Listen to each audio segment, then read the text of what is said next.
As you watch this video, the world might already be at war. NATO forces, over 800,000 strong, are on high alert, preparing for a confrontation that could erupt at any moment. Russia, too, has mobilized its vast military machine with troops and heavy artillery positioned dangerously close to NATO's eastern borders. The question is no longer if this war will start, but when. Or perhaps it already has. For months, NATO has fortified its front lines with troops deployed across Eastern Europe, from Poland to the Baltic states. War games like Defender Europe simulate the very scenarios that may now be unfolding. On the other side, Russia has escalated its military drills, showcasing hypersonic missiles and massive troop movements in what many see as preparations for a large-scale conflict. The stakes couldn't be higher. It's possible that Russia has been testing with cyber attacks, airspace violations, and aggressive posturing in Ukraine. Meanwhile, whispers of troop movements and secret deployments suggest that the opening shots may already be underway. Could this be the war that changes everything? Stay with us as we unravel the strategies, stakes, and shocking truths behind what might be the world's most dangerous conflict. NATO, an alliance born in the shadow of World War II, is now preparing for what could be its most critical confrontation since its inception. With over 800,000 active troops and millions more in reserves, NATO's military capabilities are nothing short of staggering. But what does readiness look like when the stakes involve confronting a nuclear superpower like Russia? Let's break it down. The heart of NATO's power lies in its collective defense. With 31 member nations contributing to its might, the alliance boasts a formidable arsenal of land, air, and sea forces. Take the United States, for example, the backbone of NATO, with over 1.3 million active duty personnel, advanced stealth bombers, and a fleet of aircraft carriers ready to project power anywhere in the world. Close behind is the United Kingdom, France, and Germany, each contributing advanced weaponry, cyber capabilities, and elite units like the British SAS and France's Foreign Legion. On the ground, NATO's land forces are conducting war games like never before. Hundreds of tanks and armored vehicles are stationed along Europe's eastern flank, with Poland, Romania, and the Baltic states bracing for any possible Russian aggression. The logistics network is equally critical. Thousands of supply lines have been fortified to ensure troops can be moved rapidly across borders. But it's the skies where NATO truly dominates. Advanced fighter jets like the F-35 Lightning II and the Eurofighter Typhoon patrol NATO's airspace, ensuring that any hostile aircraft will be intercepted within minutes. Joint air exercises, such as Baltic air policing, showcase the alliance's ability to respond to Russian incursions into NATO territory, a scenario that is becoming alarmingly frequent. Let's not forget the naval forces. NATO's fleet includes nuclear submarines, guided missile destroyers, and aircraft carriers capable of launching devastating strikes. The Black Sea and the Baltic Sea have become flashpoints, with NATO ships constantly monitoring Russian naval movements. In these contested waters, one wrong move could ignite a full-scale conflict. Critics have long argued that NATO's strength lies not just in numbers, but in technology and coordination. Integrated command systems, real-time intelligence sharing, and advanced missile defense networks create a seamless force multiplier. However, questions remain. Can NATO truly act as one cohesive unit when the moment arrives? And will its vast resources be enough to counter Russia's unpredictable strategies? As tensions rise, NATO leaders convene daily to assess the situation. Joint strategies are being drafted and contingency plans are being finalized. From cyber warfare to full-scale invasions, every possible scenario is on the table, but with Russian forces poised for aggression. Will NATO be ready in time? Or is the alliance walking into a war it might not win? Coming up, we'll explore Russia's counter strategies and the routes it could take to strike NATO where it hurts most. The stakes are high, and the clock is ticking. As NATO builds its defenses, Russia is not sitting idly by. Vladimir Putin, a leader who prides himself on strategy and unpredictability, has been crafting a multi-layered plan to counter the alliance. While NATO focuses on conventional warfare, Russia is preparing to exploit weaknesses, ones the West might not even see coming. Let's start with Russia's overwhelming ground presence. With over 1 million active duty personnel and nearly 2 million reserves, Russia fields one of the largest armies in the world, but sheer numbers aren't what make Moscow a formidable adversary. It's their strategic positioning. Thousands of troops and armored divisions are stationed near Ukraine, Belarus, and Kaliningrad, creating a pincer that could strike NATO from multiple directions. Military experts suggest 3 possible routes for a Russian assault. 1. The Baltic Corridor. Using Kaliningrad as a launch point, Russia could cut off NATO's access to the Baltic states, Estonia, Latvia, and Lithuania. This move would isolate these NATO members and force the alliance into a drawn-out war to reclaim lost ground. 2. The Suwalki Gap. Known as NATO's Achilles' heel, this narrow stretch of land connects Poland to the Baltic states. If Russia captures the Suwalki Gap, it would effectively sever NATO's supply lines to the region. 3. Southern Europe via the Black Sea. With Crimea as a strategic outpost, Russian naval forces could threaten NATO's southern flank, targeting Romania and Bulgaria while blocking maritime trade routes. And then there's Russia's cutting-edge arsenal. The Kremlin has invested heavily in hypersonic missiles like the Kinzhal and Avangard, weapons that can evade NATO's missile defenses and strike critical targets within minutes. Add to this their S-400 and S-500 air defense systems, which make Russian airspace nearly impenetrable, and the battlefield becomes even more complex for NATO forces. But military hardware is only one part of Russia's strategy. Cyber warfare and information campaigns play an equally critical role. In recent years, Russian hackers have targeted NATO countries with cyber attacks, from power grid disruptions in Ukraine to election interference in the United States. And through propaganda, Moscow sows discord among NATO members, exploiting political divisions to weaken the alliance from within. Let's not overlook the economic battlefield. Russia remains a dominant energy supplier, particularly to Europe. Despite sanctions, Moscow has leveraged its oil and gas exports as tools of influence. Countries like Germany, heavily reliant on Russian energy, face difficult decisions, prioritize their economies, or fully support NATO's war effort. Putin knows this dependency creates cracks in NATO's unity, cracks he's eager to exploit. Then there's the wild card, alliances. While NATO has the West, Russia is strengthening ties with China, Iran, and North Korea. Joint military exercises with Beijing send a clear message: if the West pushes too hard, Russia won't stand alone. And don't forget India, a major power walking a fine line between the U.S. and Russia.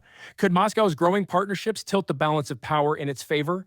At the center of all this is Vladimir Putin, a leader who thrives on calculated risks. From Georgia to Crimea to Syria, Putin has consistently defied Western expectations, achieving his goals despite overwhelming odds. For him, this isn't just a military conflict, it's a geopolitical chess match to restore Russia's influence on the global stage. So, as NATO prepares for the worst, the question remains, can they outmaneuver a leader who has turned unpredictability into an art form?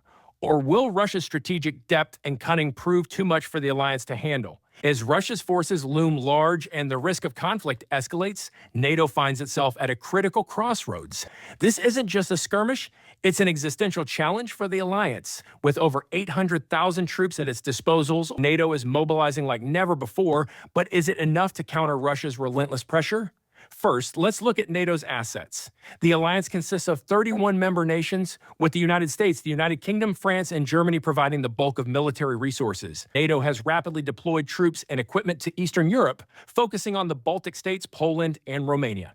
The Enhanced Forward Presence EFP initiative places multinational battle groups directly on Russia's doorstep, acting as a deterrent against any sudden aggression. One of NATO's key defensive tools is its integrated missile defense system. The Aegis Ashore installation in Romania and a similar site in Poland serve as shields against potential Russian missile strikes.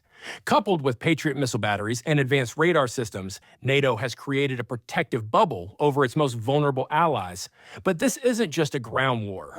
NATO has recognized the importance of the digital battlefield. In response to Russia's cyber attacks, the alliance has established the Cyber Defense Pledge, investing billions in protecting critical infrastructure and conducting offensive cyber operations to disrupt Russian networks before they strike. Joint exercises like Defender Europe and Steadfast Noon simulate large-scale combat scenarios, ensuring NATO forces can operate seamlessly under one unified command. These drills prepare NATO for high-intensity warfare, from repelling an invasion in the Baltics to countering Russian naval dominance in the Black Sea.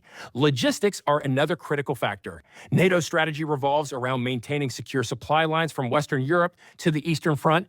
Key infrastructure projects, like the modernization of railways and highways in Poland and the Baltics, ensure rapid troop and equipment movement in case of conflict. But NATO isn't just preparing for defense, it's also exploring preemptive options. Reports suggest contingency plans for striking key Russian military installations if a large-scale invasion appears imminent. However, such a move comes with enormous risks, as it could escalate the conflict into an uncontrollable war. And let's not forget, Russia knows NATO's playbook. For every defensive measure NATO takes, Moscow is likely devising a counter. The Kremlin's strategy may include overwhelming NATO's missile defense systems, disrupting supply chains, or even launching a blitzkrieg-style assault to seize territory before NATO can fully mobilize. The question isn't whether NATO is ready, it's whether NATO can endure. A prolonged conflict would test the alliance's unity, especially with member states facing differing levels of economic and political pressure. Will they hold the line together, or will cracks begin to show? In this high-stakes chess game, NATO's preparations are impressive, but Russia's unpredictability looms large. The stage is set, the players are moving, and the outcome remains uncertain. One thing is clear, NATO is facing its most significant challenge since its creation. But will preparation and unity be enough to stand against Russia's might? While NATO fortifies its defenses, Russia has been crafting a strategy designed to exploit vulnerabilities and assert its dominance. The Kremlin knows that the first strike in a conflict with NATO could determine the trajectory of the entire war. But how would Russia execute such a move, and what routes might it take? Russia's first advantage lies in geography. With over 20,000 kilometers of land borders, Russia can leverage multiple fronts. The primary focus would be the Baltic states. Estonia, Latvia, and Lithuania, 3 NATO members that share borders with Russia and its ally, Belarus. Seizing control here would not only cut off NATO's northeastern flank, but also send a chilling message to the alliance about Russia's reach. Kaliningrad, Russia's heavily militarized exclave nestled between Poland and Lithuania, serves as a launch pad for its western ambitions.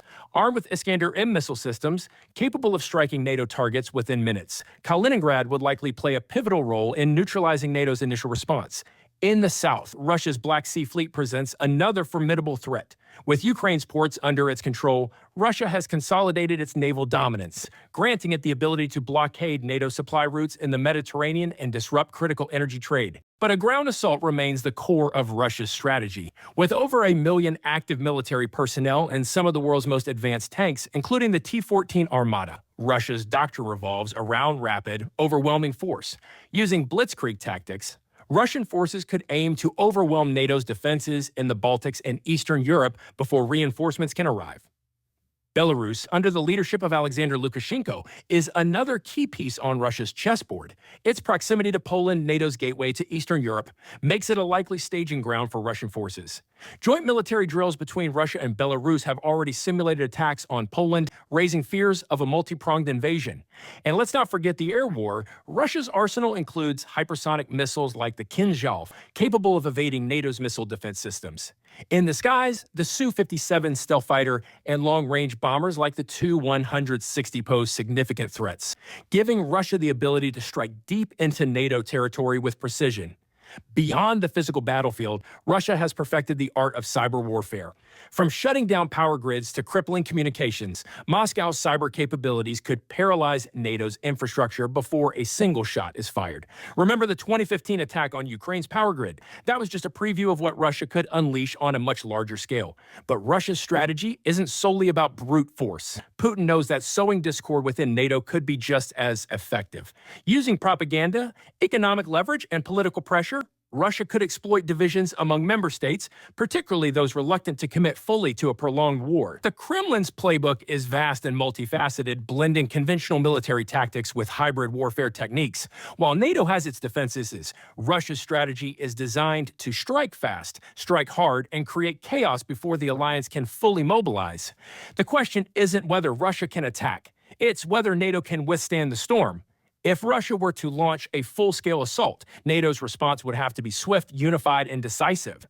But can an alliance of 31 nations with varying priorities and military capabilities rise to the challenge? Let's explore how NATO would counter Russia's aggressive playbook.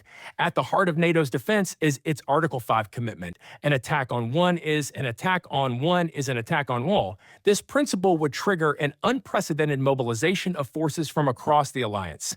The United States, as NATO's backbone, would deploy its advanced air power, including F-35 fighter jets and B-2 stealth bombers, to neutralize Russian air superiority. The Baltics would be NATO's frontline. Enhanced forward presence, EFP battle groups already stationed in Estonia, Latvia, Lithuania, and Poland would be the first to engage Russian forces. These multinational units, supported by heavy artillery and air support, are designed to delay and disrupt Russia's initial advance, buying time for reinforcements. In Eastern Europe, NATO's Rapid Reaction Force, the Very High Readiness Joint Task Force, VJTF, would be deployed within 48 hours. Comprising thousands of elite troops from member nations, the VJTF is equipped to handle high-intensity conflict. Meanwhile, Reinforcements from Germany, France, and the UK would bolster the front lines, bringing advanced tanks like the Leopard 2 and Challenger 2 into the fight. NATO's strategy isn't limited to land. In the skies, NATO's integrated air and missile defense system would counter Russia's hypersonic missiles and long-range bombers. At sea, carrier strike groups from the U.S. and allies would secure critical supply routes in the Atlantic and Mediterranean, preventing Russia from disrupting NATO's logistical lifelines. Speaking of logistical lifelines. Speaking of logistics, NATO's survival in a prolonged conflict depends on its ability to transport troops, weapons, and supplies across the Atlantic. The U.S. would deploy its extensive airlift capabilities, including C-17 Globemaster aircraft, while Europe would activate its rail and road networks to move forces to the front lines. But NATO knows that the battlefield extends beyond the physical. In the cyber realm, NATO's Cooperative Cyber Defense Center of Excellence, CCDCOE, would coordinate counterattacks to neutralize Russian hackers. From defending power grids to ensuring secure communication, the alliance would wage a digital war alongside the conventional one. Over the years, NATO has prepared for scenarios like this through war games and joint exercises such as Defender Europe and Trident Juncture. These drills have honed the alliance's ability to operate seamlessly, integrating troops from different nations into a cohesive fighting force. However, NATO's greatest strength lies in its unity. In times of crisis, the alliance's ability to make collective decisions underpins its effectiveness. Leaders from member nations would convene emergency summits, coordinating military actions and ensuring that every member fulfills its commitments. NATO's strategy is clear: deter, defend, and, if necessary, defeat. But the question remains, can this coalition of democracies outmaneuver a determined adversary like Russia? While NATO has the resources and technology, the outcome of this conflict would depend on its ability to act decisively, without hesitation or division. If NATO is a force to be reckoned with, Russia is no less prepared. With decades of military reform, advanced weaponry, and an unrelenting resolve, Russia's counteroffensive strategy could turn the tide of any conflict. Let's dive into how Russia might retaliate and leverage its strengths to challenge NATO. Russia's vast territory gives it unparalleled strategic depth, allowing its military to operate from secure and dispersed bases. The Russian aerospace forces would play a pivotal role, deploying advanced fighters like the Su-57 and bombers like the Tu-160 White Swan to strike NATO targets while dominating airspace over Eastern Europe. On the ground, Russia's missile forces would unleash a barrage of precision strikes. Iskander ballistic missiles, capable of carrying both conventional and nuclear warheads, would target NATO's command centers, air bases, and supply lines. Meanwhile, Kaliber cruise missiles launched from submarines and ships in the Baltic and Black Seas would disrupt NATO's naval operations and logistics. Russia's artillery, often called the God of War, would form the backbone of its counteroffensive. With systems like the BM-30 Smerch and two S-19 Sta-S, Russian forces could lay down a relentless barrage, devastating NATO's forward positions and disrupting their ability to regroup. Coupled with heavy armor like the T-14 Armata tanks, Russia would aim to overwhelm NATO's defenses in key sectors. But Russia's arsenal isn't limited to traditional warfare. In the digital domain, Russian cyber units would launch coordinated attacks on NATO's infrastructure, from disabling communication networks to sabotaging power grids. These cyber strikes could paralyze NATO's ability to coordinate its forces, giving Russia a critical advantage on the battlefield. Economically, Russia could leverage its energy dominance to weaken NATO's resolve. By cutting off natural gas supplies to Europe or redirecting them to allies like China and India, Moscow could create a severe energy crisis in NATO countries, eroding public support for prolonged conflict. Russia's alliances would also play a crucial role.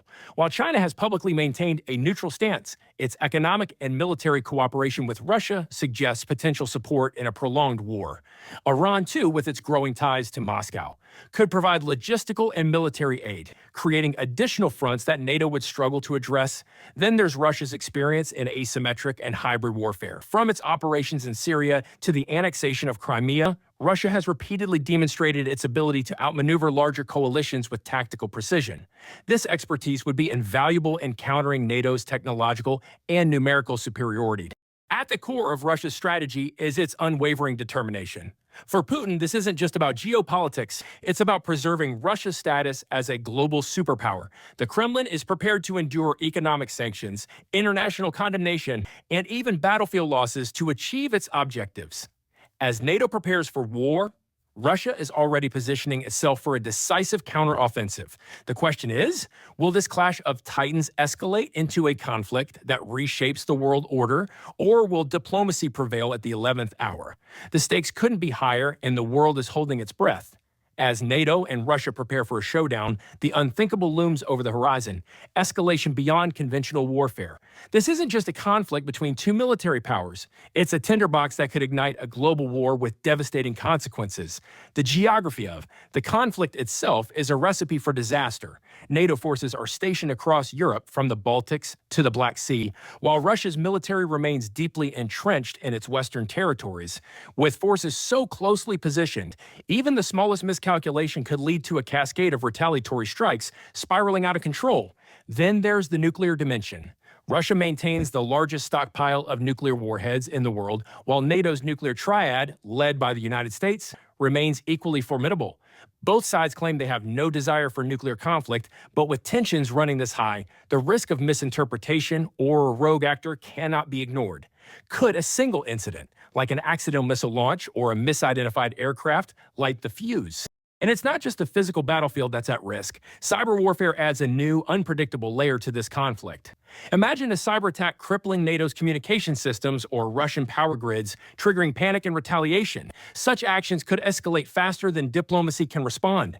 Beyond the battlefields, the civilian toll would be catastrophic. Europe, already struggling with economic pressures, could face an unprecedented refugee crisis as millions flee conflict zones. Food shortages, energy blackouts, and collapsing healthcare systems would strain NATO countries, pushing populations to question their government's involvement in the war. And the world wouldn't sit idly by. China, though officially neutral, has shown signs of leaning toward Russia economically and diplomatically. India, while maintaining a delicate balance, has positioned itself as a wild card, leveraging its growing influence to negotiate peace or secure its interests.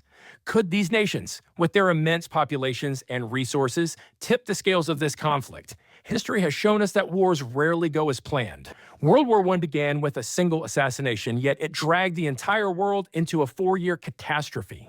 Could this NATO-Russia standoff be the modern equivalent, a slow march toward a war no one wants but no one can stop? Behind closed doors, leaders are undoubtedly exploring every possible strategy, military, economic, and diplomatic, to avoid catastrophe. But the clock is ticking, and with each passing moment, the chance of averting escalation diminishes. Is there still time for cooler heads to prevail, or have the lines been drawn too deeply in the sand?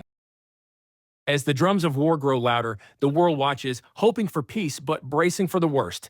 This is not just NATO versus Russia. This is the future of global stability at stake, and every decision from here on will shape the world for generations to come. As tensions between NATO and Russia reach unprecedented heights, the world teeters on the edge of conflict. With over 800,000 NATO troops ready for battle and Russia's unparalleled nuclear arsenal, the stakes couldn't be higher. The question we face today is not just whether a war is inevitable, but whether humanity itself can survive the fallout of such a catastrophic conflict. Yet, amidst this storm of uncertainty, there's still hope. History has shown us that diplomacy, even in its darkest hours, can pull the world back from the brink. The Cuban Missile Crisis was one such moment, a testament to what's possible when cooler heads prevail. But with trust eroding between world powers and the resurgence of old rivalries, we must ask, are our leaders prepared to make the sacrifices needed for peace? Or are we witnessing the last chapter before a devastating war? Can NATO's unity withstand the pressures of an emboldened Russia? Will economic warfare and sanctions replace bullets and bombs? Or will the threat of nuclear annihilation force a lasting ceasefire? The world hangs in the balance, and the choices made today will echo through generations to come. What do you think? Is war unavoidable, or is there still time to rewrite the script?